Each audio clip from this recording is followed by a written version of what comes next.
ಚಿಕ್ಕಮಗಳೂರಿನಲ್ಲಿ ಧಾರಾಕಾರ ಮಳೆಯಾಗ್ತಾ ಇದೆ. ಚಾಲಕನ ನಿಯಂತ್ರಣ ತಪ್ಪಿ ಭದ್ರಾ ನದಿಗೆ ಜೀಪ್ ಒಂದು ಬಿದ್ದಿದೆ. ಜೀಪ್ ಸಮೇತ ಭದ್ರಾ ನದಿಗೆ ಬಿದ್ದ ಚಾಲಕ ಸಾವನ್ನಪ್ಪಿದ್ದಾನೆ.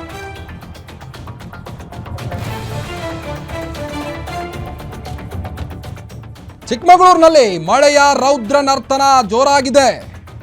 ಚಾಲಕನ ನಿಯಂತ್ರಣ ತಪ್ಪಿ ಭದ್ರಾ ನದಿಗೆ ಜೀಪ್ ಒಂದು ಬಿದ್ದಿದ್ದು ಚಾಲಕ ಸಾವನ್ನಪ್ಪಿದ್ದಾನೆ. ಕಳಸಾ ತಾಲೂಕಿನ ಕೊಳಮಾಗೆ ಗ್ರಾಮದ ಬಳಿ ಈ ಒಂದು ಘಟನೆ ಸಂಭವಿಸಿದೆ. ಗಣಪತಿ ಕಟ್ಟೆ ನಿವಾಸಿ 23 ವಯಸ್ಸಿನ ಗಣಪತಿ ಕಟ್ಟೆ ನಿವಾಸಿ ಶಮಂತ ಮೃತಪಟ್ಟಂತಹ ದುರ್ದೈವಿ. ಭದ್ರಾ ನದಿಯ ಪಕ್ಕದ ವಿದ್ಯುತ್ ಕಂಬಕ್ಕೆ ಡಿಕ್ಕಿಯಾಗಿದೆ ಈ ಒಂದು ಜೀಪ್.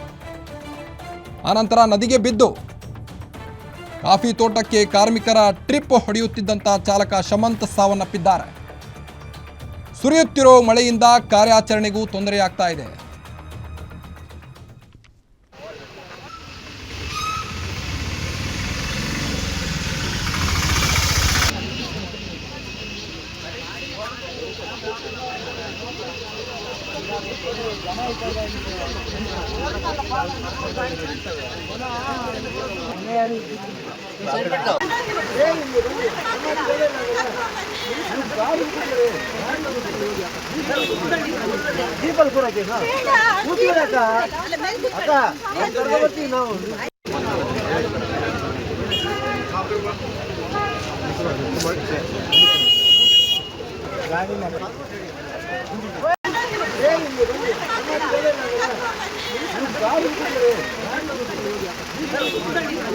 ದೀಪಲ್ ಕೂಡ